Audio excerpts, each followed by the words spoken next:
10 మందికి చరిష్మానాడంటే తెలిసేటట్టు ఉండగలిగాను. ఇండస్ట్రీలోకి వచ్చిన తర్వాత మీరు ఎప్పుడైనా బాధపడ్డ సంఘటన గానీ, అసలు ఈ ఇండస్ట్రీకి ఎందుకొచ్చాను? అవసరమా నాకిది అని ఎప్పుడైనా అనిపించిందా? ఇండస్ట్రీకి ఎందుకొచ్చాను, అవసరమా నాకని ఏ రోజు అనిపియలేదు. కానీ ఇండస్ట్రీలో బాధపడిన సంఘటనలు ఉన్నాయి. ఎందుకంటే ఇప్పుడు మనం మంచి గ్లామర్‌గానే అంటే మన సెల్ఫ్ ఒపీనియన్ ప్రకారం మనకి మనం బాగానే ఉంటాము. పర్ఫార్మెన్స్ వైజ్‌గా తెలుగు వచ్చి ఉంటది. అంత బానే చెప్తాము. అంత బానే ఉంటుంది. అలాంటిది మన తెలుగోళ్ళం అయ్యుండి తెలుగోళ్ళకి ఆపర్చునిటీస్ తక్కువైపోతున్నాయి. డే బై డే చూసుకుంటే అసలు తెలుగోళ్ళన్నది ఎక్కడో ఒకరు కనిపిస్తున్నారు. మొత్తం బెంగుళూరు, కన్నడ ఇండస్ట్రీ మాత్రమే కనిపిస్తుంది.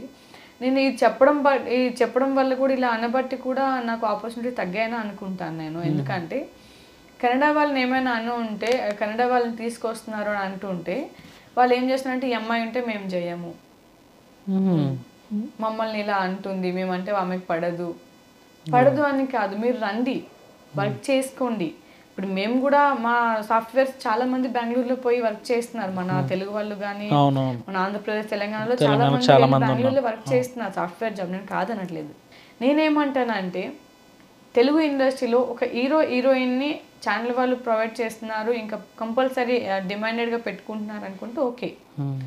ఇప్పుడు చూసుకుంటే అమ్మమ్మ క్యారెక్టర్ దగ్గర నుంచి, బ్రదర్ క్యారెక్టర్ దగ్గర నుంచి, సిస్టర్ క్యారెక్టర్ దగ్గర నుంచి ప్రతి ఒక్కటి కన్నడ వాళ్ళే. ఇదే తెలుగు ఇండస్ట్రీలాగా లేదు, కన్నడ ఇండస్ట్రీ లాగానే అయిపోయింది. ఇప్పుడు నేను చూస్తే పాపేమా జీవన్ జ్యోతి ఒకటే ప్రాజెక్ట్ చేస్తున్నాను, ఇంకా నెక్స్ట్ వేరే ప్రాజెక్టులు రావట్లేదు. ప్రేమంత మాత్రం మంత్లీ 1 డే ఇట్లా వస్తుంటుంది. సో వేరే ప్రాజెక్టులు వస్తున్నా సరే ఆ టైంకి బెంగళూరు వాళ్ళు ఎవరో ఒకరు రాగానే వాళ్ళని పెట్టేసుకుంటున్నారు. మన క్యారెక్టర్కి అనుకుంటున్నారు, అమౌంట్ మాట్లాడుతున్నారు, డేట్స్ మాట్లాడుతున్నారు. ఆ టైంకి బెంగళూరు వాళ్ళు ఎవరైనా సెట్ అయితే అక్కడ పెట్టేసుకుంటున్నారు. బెంగళూరు వారికి డబ్బింగ్ ప్రాబ్లం ఉంటుంది, డైలాగ్ కరెక్ట్ చెప్పలేరు, టంగు కరెక్ట్గా తిరగదు, వాళ్ళకి మంచిగా లిప్సింక్ అవ్వదు, నాలుగు కూడా సరిగా కొన్ని పదాలు చాలా పదాలు తిరగవు. నేను ప్రజెంట్ చేసిన ప్రాజెక్ట్లో కూడా చాలా మందికి అసలు తెలుగు వర్డ్స్ సరిగా రావు. ఆ డబ్బింగ్ వాళ్ళు ఉండబట్టి వీళ్ళందరూ బతికేస్తున్నారు. నిజంగా డబ్బింగ్ వాళ్ళకి నేను చేతులకి నమస్కారం పెట్టాలి. ఎందుకంటే వాళ్ళు లేకపోతే బెంగళూరు ఆర్టిస్టులు అన్నది లేరు. నేను 100% చెప్తున్నాను.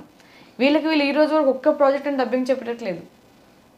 బెంగళూరు వాళ్ళు వచ్చి ఎవరైతే ఆర్టిస్టులుగా చేస్తున్నారు ఇక్కడ, ఒక్కరు కూడా వాళ్ళ ఓన్ వాయిస్ ఇచ్చి ఎప్పుడు చూడలేదు. స్టేజ్ల మీద మైకులు పట్టుకొని మాట్లాడడం తప్పించి వాళ్ళ వాయిస్ ఇంతవరకు డబ్బింగ్ చెప్పేది ఇంతవరకు చూడలేదు.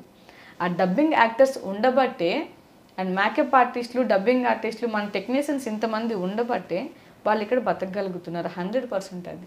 డబ్బింగ్ ఆర్టిస్టులు లేకపోతే ఈరోజు బెంగళూరు ఆర్టిస్టులు లేరు తెలుగులో. డబ్బింగ్ వాళ్ళు ఉండబట్టే వీళ్ళు బతుకుతున్నారు అంతే. సో వాళ్ళ వల్ల నేను చాలా సఫర్ అయ్యాను అన్నమాట. అంటే కొన్ని సీరియల్ వాళ్ళు ఇట్లా ఇంటర్వ్యూస్లో మాట్లాడుతున్నానని కొంతమంది బెంగళూరు ఆర్టిస్టులు ఈ అమ్మాయి ఉంటే నేను చేయను, ఈ అమ్మాయి ఉంటే నేను ముందుకు వెళ్ళను ఇట్లా అని చెప్పి చాలామంది అన్నబట్టి కూడా నాకు ఆపర్చునిటీస్ తగ్గాయి చాలా వరకు కూడా. బట్ మనం మనసులో ఉన్న బాధ అయితే మనం చెప్పుకోకుండా ఉండలేము కదా. మనం పర్టికులర్గా పలానా ఈ అమ్మాయి వల్లనే, పలానా ఈ అబ్బాయి వల్లనే మేము ఏ రోజు అనలేదు. మన బాధ ఇలా ఉంది అంటే మా తెలుగు వాళ్ళని కూడా చూసుకోండి, బెంగళూరు వాళ్ళని పెట్టుకోండి, బట్ కొన్ని క్యారెక్టర్స్కి. మిగతా ఆ సైడ్ క్యారెక్టర్స్ కూడా ఇప్పుడు మొత్తానికి వాళ్ళనే పెట్టేసుకుంటే తెలుగు వాళ్ళు ఎలా బతకాలి? ఇప్పుడు తెలుగు ఆర్టిస్టులకి తెలుగు ఇండస్ట్రీ తప్పించి వేరేది లేదు. అలాంటి మన కన్నడలో వెళ్తే మనం పెట్టుకుంటారా? పెట్టుకోరు. ఎందుకంటే కొంతమంది ఆర్టిస్టులు కన్నడకి ఏదైనా మన డాన్స్ మాస్టర్స్ కొంతమంది అక్కడ ఏదైనా సాంగ్ కొరియోగ్రఫీ చేయడానికి వెళ్ళినా సరే అక్కడ వాళ్ళంతా ఒక యూనియన్ ప్రకారం ఉండి ఒక టీం ఏర్పడి అక్కడ కన్నా షూట్ కూడా చేయనివ్వకుండా పంపించేస్తున్నారు రిటర్న్. వాళ్ళకి అంత యూనిటీ ఉంది, మన తెలుగులో ఆ యూనిటీ లేదు అసలు. సార్ మరి ఎప్పుడన్నా టెలివిజన్ సంబంధించిన పెద్దలతో కానీ ఎప్పుడైనా ఈ విషయాన్ని ఎప్పుడైనా మీరు డిస్కస్ చేయడం? తెలుగు ఆర్టిస్టులు అంటే తెలుగు ఆర్టిస్టులే ప్రొడ్యూసర్స్ అవ్వబట్టి ఎవరేం మాట్లాడలేరు. ఇప్పుడు ఎవరైతే యాక్టర్స్ ఉన్నారో ఈ ఆర్టిస్టులు అందరూ ప్రొడ్యూసర్స్ ఉన్నారు. ప్రొడ్యూసర్స్ ఉన్నప్పుడు ఎలా అవుతుంది? ఎవరేం మాట్లాడలేరు కదా. ఇప్పుడు ఛానల్ వాళ్ళతో గట్టిగా వీళ్ళు మాట్లాడలేరు, ఎందుకంటే ఛానల్ వాళ్ళు స్లాట్ ఇస్తేనే వీళ్ళు ప్రొడ్యూసర్స్గా ముందుకు వెళ్ళాలి.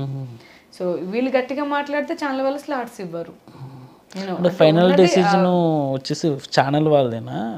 ఫైనల్ డెసిషన్ వచ్చి ఛానల్ వాళ్ళదే ఉంటుంది. ఒకప్పుడు ఏ మేనేజర్ చెప్పినా, డైరెక్టర్ చెప్పినా ఒక ఆర్టిస్ట్ని పెట్టుకునేవారు. ఇప్పుడు అలా లేదు, ప్రతి ఒక్కటి ఛానల్ వాళ్ళకి. ఛానల్ వాళ్ళు ఏం చెప్తేనే అది ఇక్కడ జరగాలి. కాదు కూడదు అనుకుంటే ఆ ప్రాజెక్ట్